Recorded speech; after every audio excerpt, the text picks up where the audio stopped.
ఓం శ్రీ గణేశాయ నమః. శ్రీ జ్ఞాన సరస్వత్యై నమః. శ్రీ గురుభ్యో నమః. శ్రీ మహాగాయత్రీ మాత్రే నమః. శ్రీ మహాగాయత్రీ మాత యూట్యూబ్ ఛానల్ కు అందరికీ సాదర స్వాగతం. ఆహ్వానించువారు కాశీవజ్ర సుబ్రహ్మణ్య శర్మ నిడదవోలు. సావిత్రి వలన సత్యవంతుడు జీవితుడగుట ద్వితీయ భాగము కొనసాగింపు. చివరికి సత్యవంతుడు మరణించే రోజు వచ్చింది. సావిత్రి ఒక్కొక్క రోజు గడిచాక లెక్కించుకుంటూనే ఉంది. ఆమె మనస్సులో నారదుడు చెప్పిన మాట ఎప్పుడూ స్థిరంగా నిలిచే ఉంది. సత్యవంతుడు ఒక 4 రోజుల్లో మరణిస్తాడనగా 3 రోజుల పాటు దీక్ష పూని రాత్రింబవళ్ళు స్థిరంగా కూర్చుంది. రేపు పతిదేవుని ప్రాణాలు పోతాయనే ఆలోచనతో ఆమె రాత్రంతా కూర్చునే మెలకువగా గడిపేసింది. ఆ మరుసటి రోజున సత్యవంతుడు చనిపోయేది ఈనాడే అనుకుని సూర్యదేవుడు ఉదయిస్తూ ఉండగానే దినకృత్యాన్ని పూర్తి చేసుకొని మండుతున్న అగ్నిలో ఆహుతులిచ్చింది. అనంతరం బ్రాహ్మణులందరి పెద్దలకు, వృద్ధులకు, అత్తమామలకు క్రమంగా నమస్కరించి సంయమనంతో చేతులు జోడించి నిల్చుంది. ఆ తపోవనంలో ఉండేవారందరూ ఆమెను దీర్ఘసుమంగళిగా సూచిస్తూ విభాశీస్సులు ఇచ్చారు. సావిత్రి తాపసుల యొక్క ఆ దీవెనలను అలాగే జరుగుతుంది అనే తీరులో ధ్యానయోగంలో ఉండి గ్రహించింది. అదే సమయంలో సత్యవంతుడు గొడ్డలి భుజాన పెట్టుకొని అడవి నుండి సవిధులు తేవటానికి సిద్ధపడ్డాడు. అప్పుడు సావిత్రి, మీరు ఒంటరిగా వెళ్ళవద్దు, నేను కూడా మీతో వస్తానన్నది.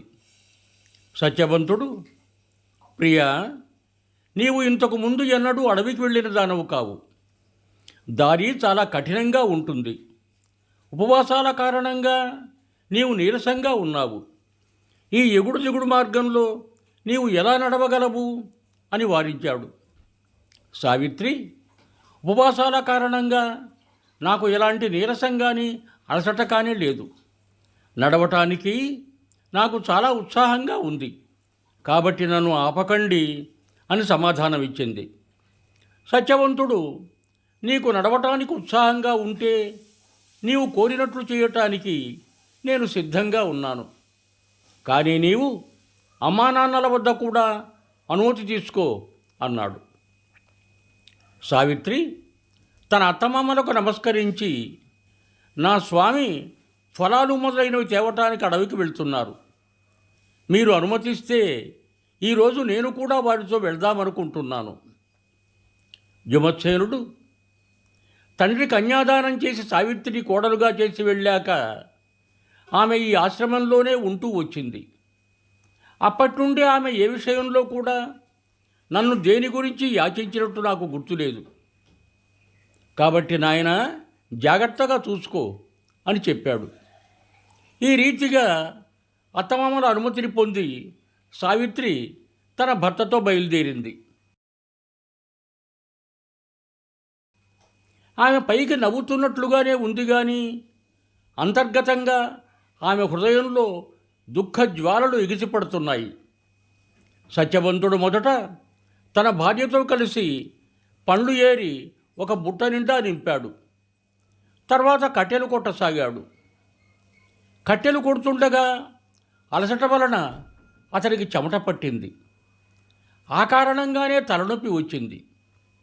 ఈ విధంగా అలసటతో బాధపడుతూ అతడు సావిత్రి వద్దకు వచ్చి, ప్రియా, ఈరోజు కట్టెలు కొట్టి అలసట వలన నాకు తలనొప్పి వచ్చింది. నా శరీరం అంతటా గుండెల్లోనూ మంటగా ఉంది. నాకు శరీరంలో కొద్దిగా అస్వస్థత ఉన్నట్లు అనిపిస్తోంది.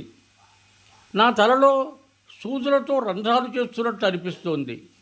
కళ్యాణి, ఇప్పుడు నేను పడుకోవాలనుకుంటున్నాను. కూర్చునే ఓపిక నాకు లేదు అన్నాడు. ఇది విన్న సావిత్రి భర్త దగ్గరకు వచ్చి అతని శిరస్సును ఒళ్ళో పెట్టుకొని నేలపై కూర్చుంది.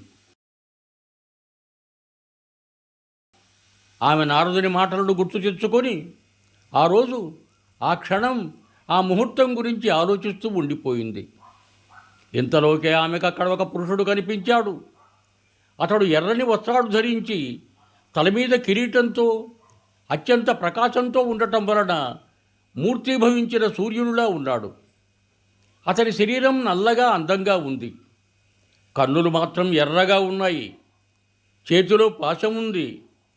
చూడటానికి భయం గొలిపేలా ఉన్నాడు.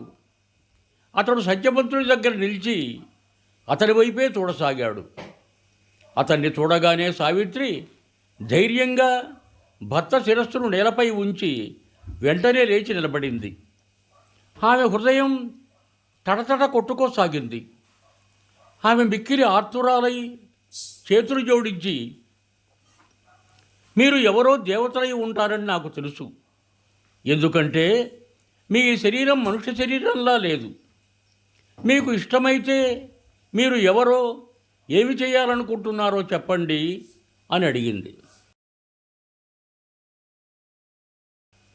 యమరాజు, సావిత్రి, నీవు పతివ్రతవు, తపస్వినివి, కాబట్టి నేను నీతో మాట్లాడుతాను. నన్ను యమరాజని తెలుసుకో. నీ భర్త రాజకుమారుడైన ఈ సత్యవంతునికి ఆయువు పూర్తయింది. నేనిప్పుడు ఇతనిని పాశంతో తీసుకొని పోతాను, బంధించి వేయాలనుకుంటున్నాను అన్నాడు. సావిత్రి, దేవా, మనుషులను తీసుకొని పోవటానికి మీ దూతలు వస్తూ ఉంటారని నేను విన్నాను.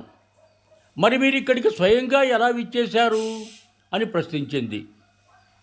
యమరాజు, సత్యవంతుడు ధర్మాత్ముడు, రూపవంతుడు, గుణసముద్రుడు. ఇతడు నా దూతల ద్వారా తీసుకుపోవటానికి యోగ్యుడు కాడు. అందుకనే నేనే స్వయంగా వచ్చాను అని సమాధానమిచ్చాడు. తర్వాత యమరాజు బలవంతంగా సత్యవంతుడి శరీరం నుండి పాశంలో బంధించి అంగుష్టమాత్ర పరిమాణం గల జీవుని వెలికిలాగాడు. దానిని తీసుకొని అతడు దక్షిణ దిశగా బయలుదేరాడు. దుఃఖాతురాలైన సావిత్రి కూడా అతని వెనకాలే వెళ్ళింది. ఇది చూచి యమరాజు, సావిత్రి, నీవు వెనుదిరిగి వెళ్ళు, ఇతనికి పరలోక సంస్కారాలు జరిపించు. నీకు పతిసేవా రుణం తీరిపోయింది. పతిని వెన్నంటి ఎంతవరకు రావాలో అంతవరకు వచ్చావన్నాడు. సావిత్రి, నా భర్తను ఎక్కడి వరకు తీసుకువెళ్తారో లేదా అతడు ఎక్కడి వరకు వెళ్తాడో అక్కడి వరకు నేను కూడా వెళ్ళవలసి ఉంది. ఇదే సనాతన ధర్మం. తపస్సు, గురుభక్తి, ప్రేమ, వ్రతాచరణం, పైగా మీ అనుగ్రహం వలన వీటి వలన నా గమనం ఎక్కడా ఆగదు అన్నది. యమరాజు, సావిత్రి, నీ యొక్క స్వరాక్షర వ్యంజనయుక్తులతో కూడిన మాటలు విని నాకు చాలా ఆనందం కలిగింది. నీవు సత్యవంతుని ప్రాణం తప్ప వేరే ఏదైనా వరం కోరుకో, నేను నీకు అన్ని రకాలుగా వరాలివ్వటానికి సిద్ధంగా ఉన్నాను అన్నాడు. సావిత్రి, నా మామగారు రాజ్యభ్రష్టులై అడవులలో నివసిస్తున్నారు. వారు అంధులు కూడా. కాబట్టి మీ దయవలన వారికి చూపు లభించాలి, బలవంతులవ్వాలి, సూర్యాగ్నుల వలె తేజో విరాజితులు కావాలి అని అడిగింది. యమరాజు, సతీమ తల్లి, నేను నీకు ఈ వరం ఇస్తున్నాను. నీవు కోరినట్లే జరుగుతుంది. నీవు ఈ మార్గంలో నడవటం వలన అలసినట్లు కనిపిస్తున్నావు. ఇక వెనక్కి మళ్ళు, ఇంకా అలసట కలగకుండా ఉంటుంది అన్నాడు. సావిత్రి, పతిదేవుని సమీపంలో ఉన్న నాకు అలసట ఎలా కలుగుతుంది? నా ప్రాణనాథుడు ఉన్న చోటే నా నిశ్చలమైన ఆశ్రమం అవుతుంది.